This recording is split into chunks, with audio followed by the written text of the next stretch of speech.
Happy Halloween, everybody! How's it going, man? My name is Corey, better known as the Seaman, and I want to welcome you to another edition of the Seaman's Cinema Sit-Down Halloween edition, if you will. That is right, it is Wednesday night, October 31st, which means it's Halloween, but it also means it's American Horror Story.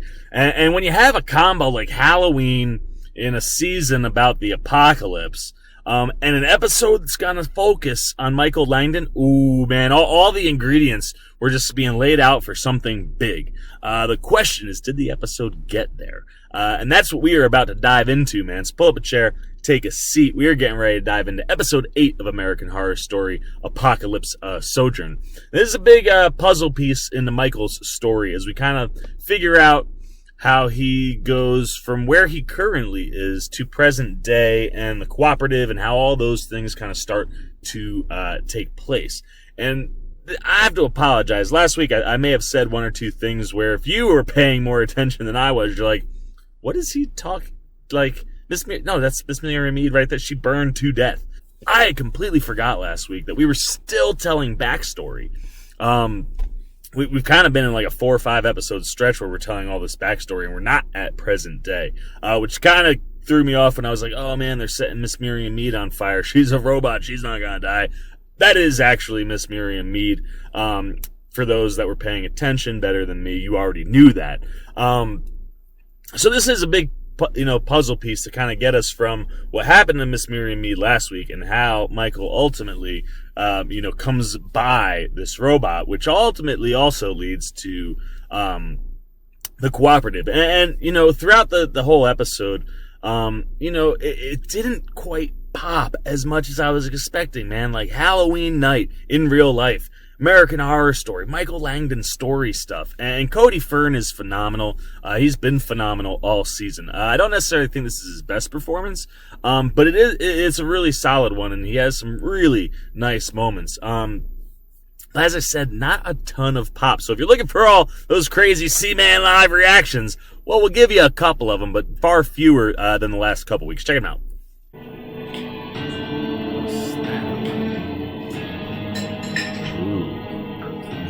Still alive. Oh god.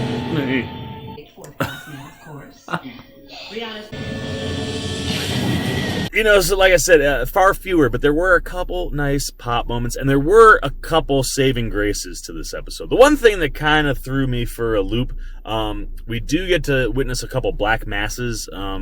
If you're not sure what I'm talking about there, these are places where, you have your devil worshipers, your Satan worshipers, at their church. They have a couple scenes and they encounter Michael, and the reactions that you get from the crowd just seemed completely off. Like it was like, if I were in that audience, I think I'd be freaking out a little more than what is going on.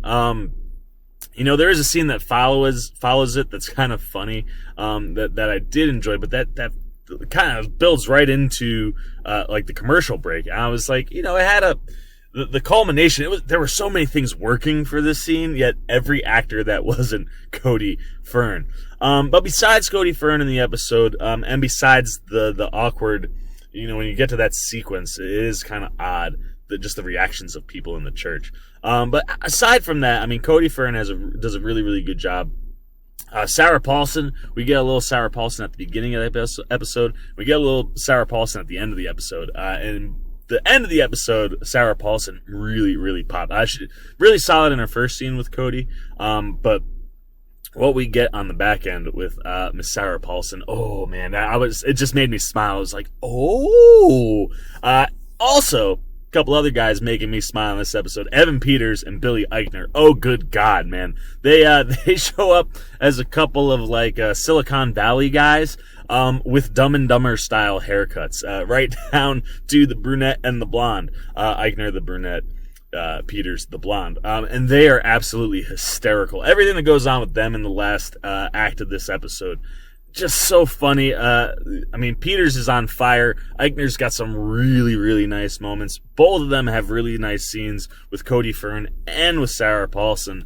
And the end of the episode, I thought, was probably where it was strongest. As far as like the writing and the acting, you had 4 characters on screen together that were operating at a very, very high level. And I was, of course, a real big fan of that. Along with that, Harriet Sansom Harris, she is a big standout in this episode. She kind of, fills a gap that's needed for Michael in transitioning from one place to the next. But the time that we get to spend with her, she really nails what they're asking her to do in this one. And I was really, really, quite impressed with that. I was very happy. Other than that, we do see Kathy Bates momentarily. Not too much for her to do. But Sandra Bernhard is another one to call out. She's kind of the leader of the Satanic Church. And she has some nice moments, but also falls into that category of like strange reaction when you find out what you just found out. So yeah, man, not a ton to really say. Like I said, it was kind of a mediocre episode, little bit softer than last week. But put last week and this week together, and we are building to what we saw in the previews coming for next week, and that looks really, really good. Now granted, I got, trapped by Michael screaming. I was like, oh man, this week's gonna be really good. More story building stuff, but some really solid performances from Fern, Paulson, Eichner, Peters, and Harris. Really enjoyed all of them. So, all right, man, there we go. 6 minutes long of non-spoiler talk. It's time to dive into all the goodies, man. So if you haven't watched the episode yet, if you're behind, now it's time to get out, man. You got 5 seconds. 4, 3, 2, 1. All right, man, we are diving into all the spoiler goodies in this episode. As I said, Cody Fern is our central focal point the entire episode. We start with him seeing, the stakes, and we get to see his reactions to Miss Miriam Mead's death, as well as Ariel Augustus, played by John Briones, and Baldwin Pennypacker, played by B.D. Wong. And as he goes by each body, it's one of the, couple moments where there was kind of like a, oh my.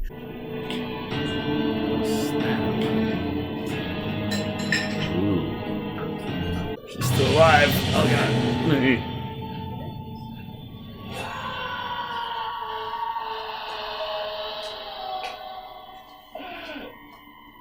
As he kind of nears each body, he kind of gets to see what happened to him. And that's where he kind of lets out that guttural yell. And Fern is so good at these guttural emotional moments. I'm loving every time he has one of those. But we kind of get to see that, and then he's confronted by Paulson. And Paulson basically says, you got nothing left, man. We wiped out all your people. You're not nearly as powerful as you thought you were. We have an ace in our pocket, man, that you don't know about, that we're not worried about you anymore. And he's kind of collapsed and on the ground. And this is just one of the few moments, multiple moments in the episode where Fern really pops. Paulson offers to help him up. And as she does, because he kind of looks broke, she's like, come on, join, like that. You can go to the light. You don't have to be what your dad has bestowed upon you. And as she pulls him up, he pulls her in, man. And he's just like, I will find a way to bring Miriam Mead back, and then I am coming for you and all your witches. I was like, oh, and that is certainly, obviously, what we're building to as we reach the back third, fourth, back quarter, whatever it is, of this season. From there, Michael's out on his own, man. He spends 4 days in the woods. He draws a giant pentagram, just starts screaming to his father. It's like, without Miss Miriam Mead, without the warlocks, I don't know what I'm supposed to do. Give me something. And after 4 days in the woods, Fern's all kind of scruffed up, and he starts seeing weird things, man. He sees like a couple different little girls. One that's, little girl's offering him like food. Someone else is, the other one's offering him something else. Then he sees like the leader of the church that he followed at the beginning, where he met Miriam Mead and all those folks. And the guy is telling him, you were everything that you were supposed to be. And Cody just kind of freaks out because he hasn't heard anything from, Dad. And he jumps out at that guy, and he's like, lies! As he does that, that guy turns to an angel, man. That was one of the moments I was like, whoa, what's, okay, wow. Big wings, man. We got like a legit angel, like wings out. And all of these things, obviously, are just, it's Michael having some sort of a vision quest kind of in the forest. But it really, just kind of spoke to me how Michael's character, although he knows where he is, there must be some light in him, right? Because obviously his mom is not is not Satan, isn't the devil. And, so maybe there is some light to be saved. When Paulson said he had a choice, maybe he did. And it was nice to see that moment, but also very important to see him turn away from all of that and head down this dark path, which leads him, walking through the city in the rain. He falls across this church. And this is where we get this sequence where he kind of comes in as another believer. And he is just disheveled. And sitting right next to him is Harriet Sansom Harris. And she plays Madeline and, just kind of starts talking to him. She just sees him after 4 days of being in the force. She's like, you look like you haven't eaten or showered or anything. Come with me, brother. Let me take you home. I'll get you some food. And while they're talking, she kind of starts talking about how, Satan gave her this house and a recliner and this cable package, and she can do heroin all she wants and she doesn't die. And Michael's like, yeah, I mean, and Michael's kind of defeated right now, right? So he's like, yeah, it's me. And she's like, blasphemer! And he shows her the 666 birthmark, and she's like, hail Satan! And this is the thing that was kind of weird the whole episode. I thought Harris got the closest to a reaction that was worthy of okay, you're a Satan follower, and the Antichrist is in front of you. She kind of reacts appropriately, and then proceeds to bring him to the church, where they're getting ready to do a human sacrifice.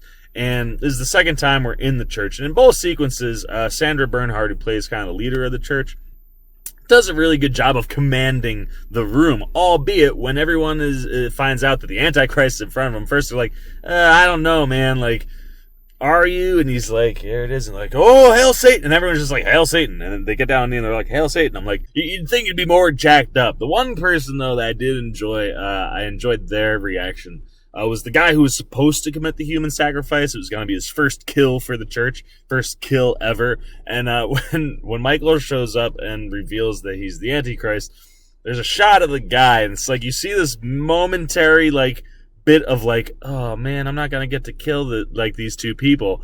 And then it kind of shifts just slightly enough where it's but it's the Antichrist, and then they're right off of him.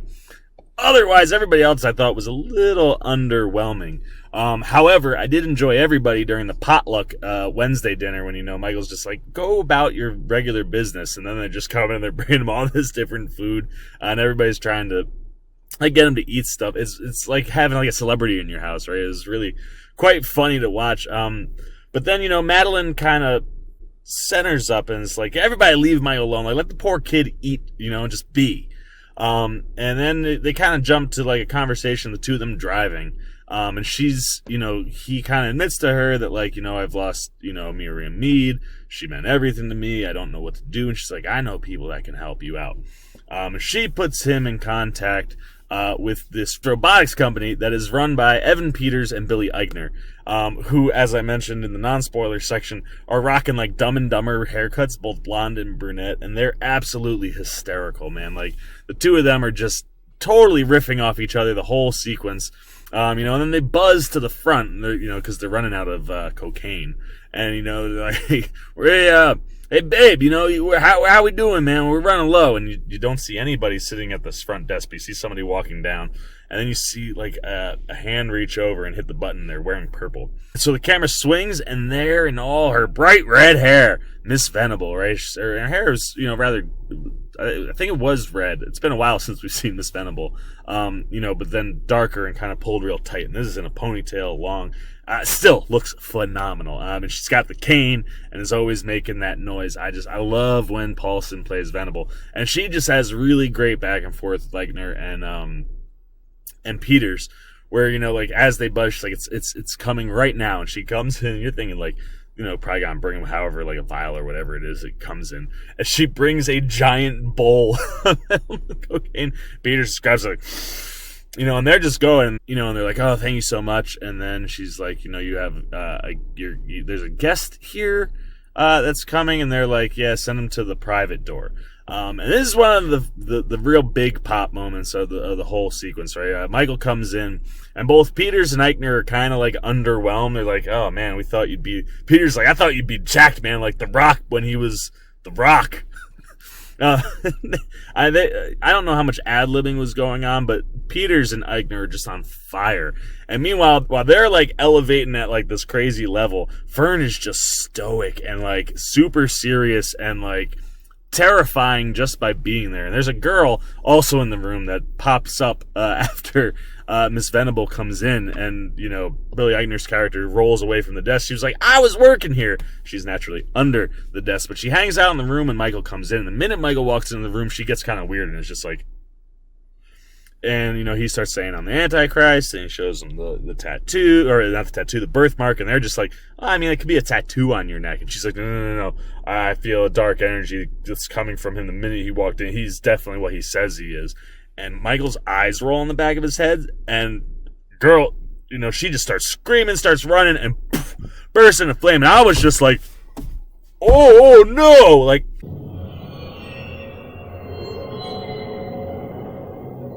yeah, I mean, that's cool, but it's just a tattoo on your scalp. No. It's true, I can feel the darkness. It's making me sick, and it's coming from him.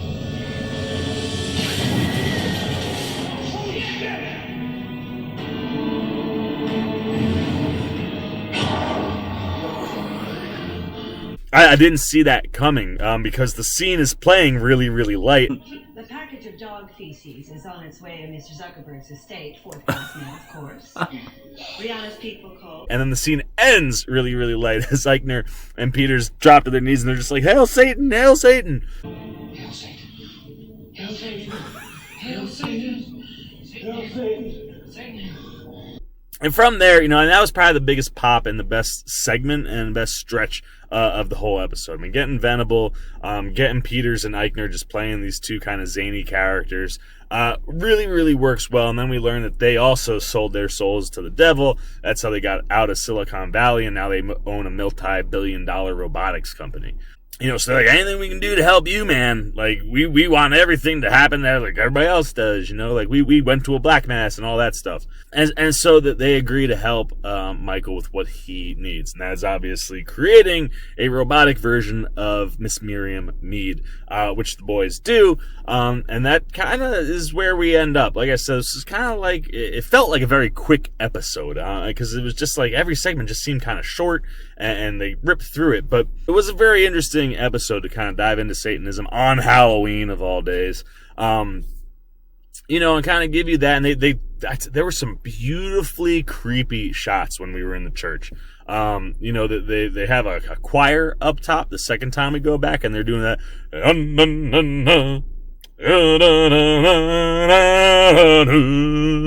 I don't know what the actual words are, but they're all chanting them, and it's just this really creepy vibe. The camera doing wonderful work, coming up, and you just see everybody in their red robes and a couple, you know, it looked really, really nice. They set up some really good things, and there are technical moments in the episode that were really, really solid. But overall, I thought it landed a little flat, especially from the high ride that we've been on. But hopefully this is the end of setting things up, right? You know, we set up the witches last week. We set up Michael this week. It's time to, let's start hitting that gas, man, as we speed towards the end of American Horror Story Apocalypse. So there you go, man. Those are all my spoiler thoughts and non-spoiler earlier on in the video, man. But everything I was thinking about this episode, all right for you guys. So now it's your turn, man. Hit those comments down below. Let me know what you were thinking about this episode. What did you like? What did you not like? Did you think it popped? You know, I think there were some good things, especially one major takeaway. It'll be really interesting to see as we go down the stretch if light plays a factor, as we saw that there's some sort of connection to the light for Michael, just as much as the darkness in that forest sequence. That is the important takeaway. I think that's the big scene tonight. So let me know if you're thinking that down below as well. You know, do you think the light might have a hand in the outcome of the apocalypse? It would make sense, wouldn't it? So hit that down below. If you're going to have any spoilers, please mark them as such, as this video is also partly non-spoiler. But let me know all your thoughts about this episode down below and anything that I kind of threw out at you.